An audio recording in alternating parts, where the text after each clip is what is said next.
recherchez une école de référence pour une double formation universitaire et professionnelle de qualité? Voici l'opportunité à ne pas rater. L'École supérieure d'administration, d'économie, de journalisme et des métiers de l'audiovisuel ESAE vous offre des programmes d'enseignement en licence et en master orientés vers l'emploi qui font d'elle une référence à travers les filières de l'administration générale et territoriale, l'administration du travail et de la sécurité sociale, droit, diplomatie et relations internationales, administration hospitalière, universitaire et intendance, journalisme et métiers de l'audiovisuel et toutes les filières des sciences de gestion. Une seule adresse, www.esae.bj.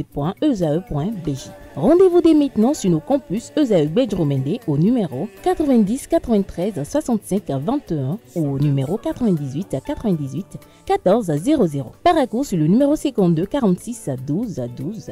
Aboumé-Calavi au numéro 52 88 44 44. Akpakpa au numéro 52 88 33 33. ESAE, l'excellence à un nom. Le bulletin matinal d'information avec vous, Nasrine Fatoumbi, bonjour. Bonjour Abdelkader. Merci d'être là ce matin. Anaeldo, bonjour. Bonjour. Merci également d'être là ce matin pour l'actualité sportive. Le gouvernement béninois a communiqué officiellement sur la chute de l'autocar dans le fleuve Ouémé à la traversée de Tchior dans la commune de Glazoué. C'est bien cela, amis internautes, bonjour et bienvenue dans ce bulletin matinal d'information. Les chiffres officiels de l'accident du bus tombé dans le fleuve à Glazoué au Bénin sont connus. Dans un communiqué en date de ce dimanche 17 août 2025, le gouvernement béninois a dévoilé le bilan provisoire de l'accident dans la nuit du samedi au petit matin de ce dimanche 17 août 2025. Selon les chiffres, il ressort que l'autocar d'une compagnie internationale transportait 54 passagers de Lomé au Togo pour le Niger. À l'étape actuelle des investigations, après le communiqué, 9 rescapés ont été récupérés dans un état stable. Ils ont été tous évacués à l'hôpital de zone de Savet. Malheureusement, un corps sans vie a été retrouvé et déposé à la morgue de l'hôpital. Le gouvernement a informé que 44 personnes ne sont pas retrouvées. Le gouvernement présente ses condoléances à la famille du passager mort.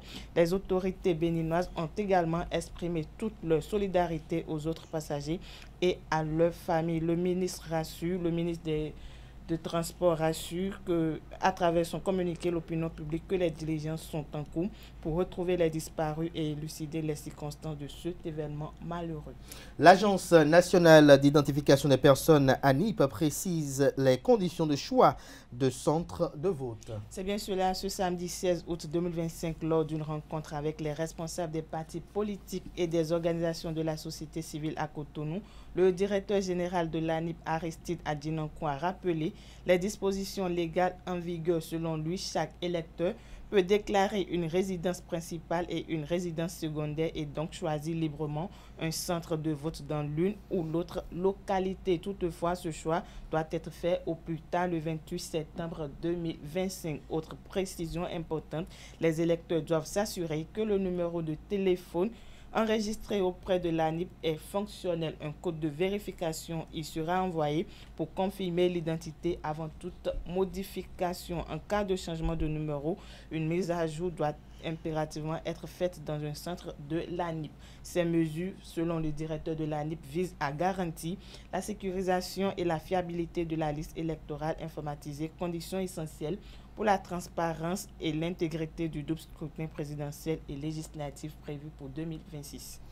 Quelques citoyens de la commune de Savalou ont livré leurs opinions sur ce qu'ils savent de la célébration de l'Assomption et celle de l'Igname. À Savalou, le 15 août résonne d'une double ferveur spirituelle et culturelle. La célébration de l'Assomption, suivie par de nombreux fidèles et autorités, a donné lieu à une homélie porteuse de sens. Dans le même temps, la fête de l'Igname, symbole d'identité et de partage, a animé la ville.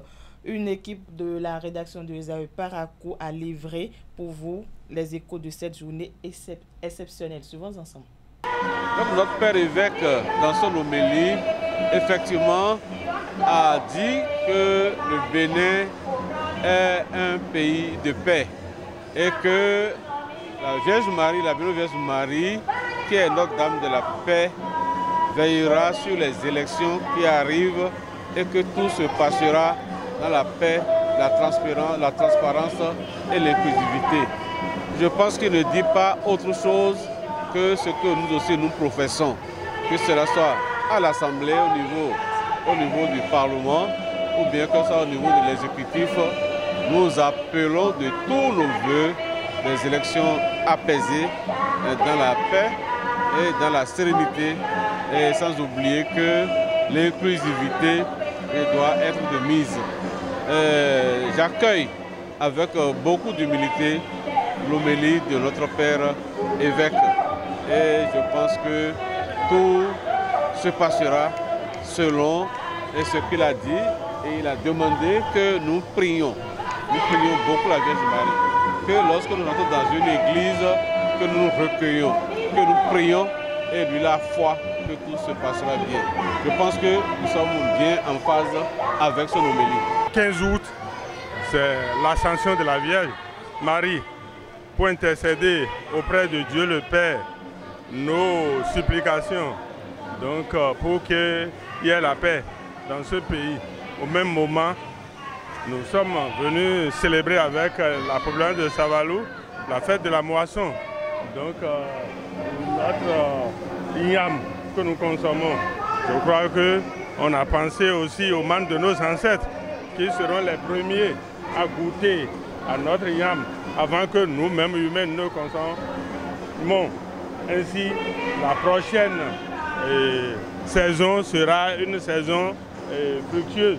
Donc pour l'abondance de nos cultures, de notre récolte l'année prochaine, je crois que nos prêtres ont prié pour que règne sur tout l'étendue du territoire la paix.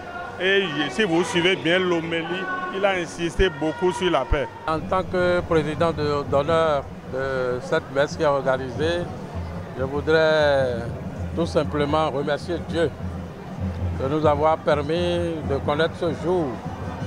Et je profite de l'occasion pour expliquer que ce jour donne une possibilité aux filles et fils de Savalou et leurs amis de se retrouver pour implorer Dieu sur notre pays.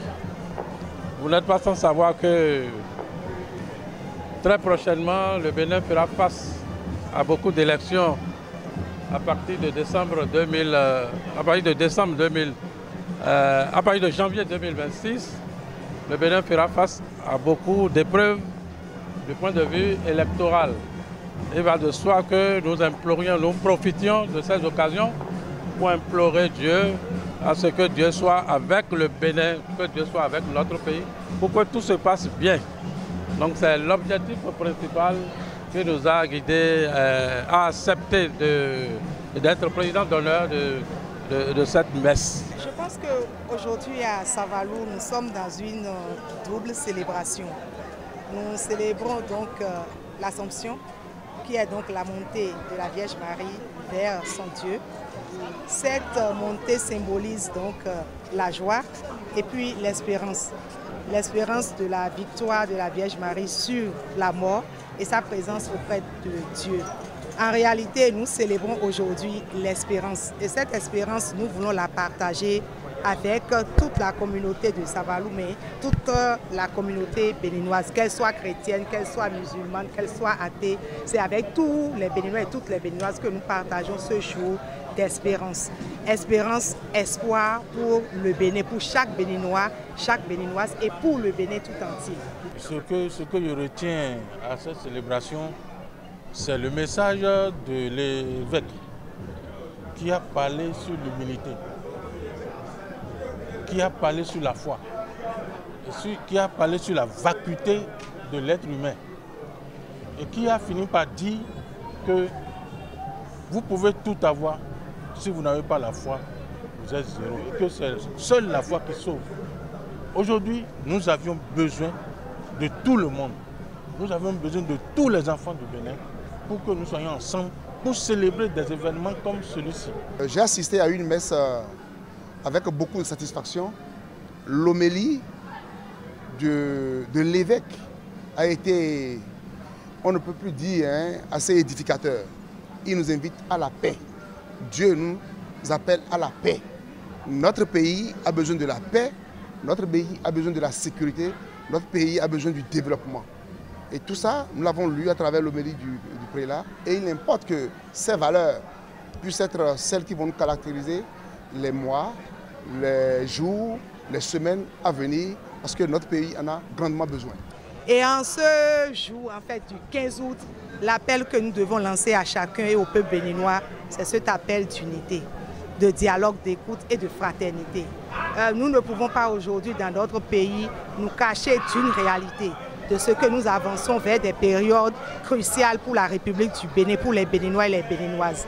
Et à travers donc, cette fête à Savalou, nous appelons tous à l'unité, à la fraternité et que le Bénin triomphe. Le Bénin restera, le Bénin est un et indivisible. Et ce que nous avons de plus cher, chacun de nous, c'est le Bénin. Donc cette fête aujourd'hui, nous dédions ça à la fraternité, l'unité et la paix du pays. À présent, on s'intéresse à l'ambiance qui a prévalu au Palais Royal de Savalou ce 15 août, lors de la célébration de la fête de l'IAM. Le 15 août à Savalou, les murs du Palais Royal ont vibré au rythme environ de la fête traditionnelle de l'IAM. Cette célébration véritable, symbole d'une culture vivante, rend hommage aux ancêtres et met en lumière la richesse des traditions de cette ville emblématique du Bénin. Dans ce reportage que nous propose une équipe de la rédaction de ZRTV Paracourt, revivons ensemble les moments forts de cette authentique fête au cœur de la cité des Sohas.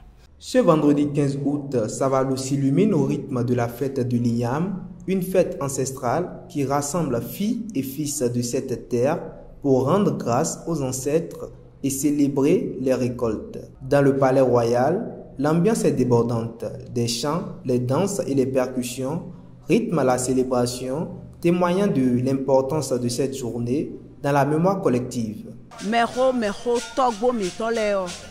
Ce sont les ancêtres qui avaient l'habitude de célébrer l'Ignam. L'Ignam est d'une importance capitale. On peut dire même que c'est un ancêtre. C'est un esprit que les ancêtres évoquent. Tant que les divinités de nos maisons ne consomment pas l'Ignam, nous ne la consommons pas non plus. Avant toute consommation de nos simples individus, le roi doit consommer. Les ancêtres doivent consommer avant que ça ne vienne au niveau du bas peuple.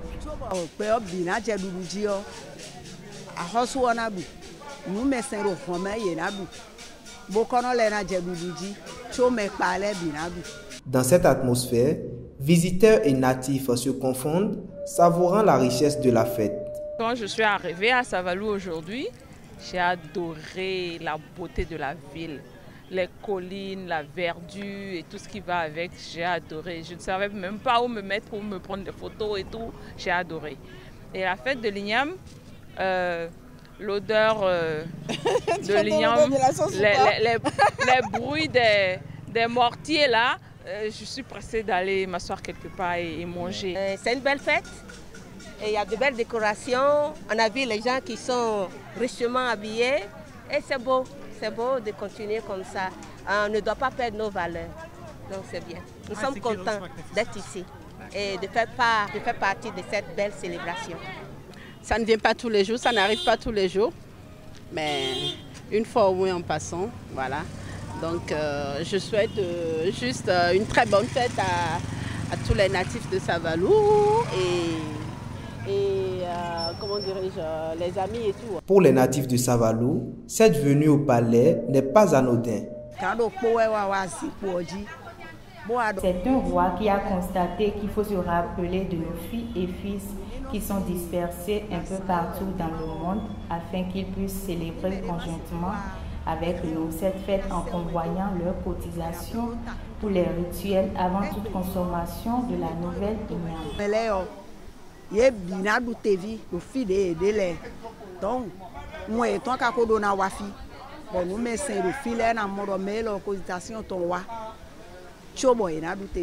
Cette journée mémorable de festivité porte en elle l'essence d'un peuple fier de ses racines et de son identité. Partout dans la ville, des ruelles aux places publiques, l'ambiance est électrique. Le 15 août à Savalou est ainsi bien plus qu'un événement festif. Cette journée mémorable de festivité porte en elle l'essence d'un peuple fier de ses racines et de son identité. Le président ukrainien Volodymyr Zelensky sera l'hôte du président américain Donald Trump ce lundi 18 août à Washington. C'est bien sûr la réservée à Vladimir Poutine en Alaska. Le rendez-vous diplomatique entre Volodymyr Zelensky et Donald Trump à Washington ce lundi 18 août inquiète la population. 3 ans et demi après l'invasion à grande échelle du pays par l'armée russe, beaucoup ne croient plus vraiment aux soutiens extérieurs. C'est dans ce climat que Donald Trump reçoit Volodymyr Zelensky et plusieurs dirigeants européens à la Maison-Blanche ce lundi. L'objectif affiché, discuter d'un éventuel accord de paix avec la Russie 4 jours après la rencontre de Donald Trump avec Vladimir Poutine en Alaska, resté sans résultat. Le président américain a rassuré tout de même, pourtant que de grands progrès ont été réalisés avec Moscou, même s'il n'y a pas eu d'annonce concrète sur un cessez-le-feu. C'est sur ces espérances quant à la rencontre de ce jour entre Volodymyr Zelensky et Donald Trump que prend un terme, notamment ce bulletin matinal d'information. On rappelle que la grande édition du journal télévisé sur Rosario TV est prévue pour 19h avec Nanserine Nike Fatumbi. À présent, on retrouve Anel Vianedo pour l'actualité sportive.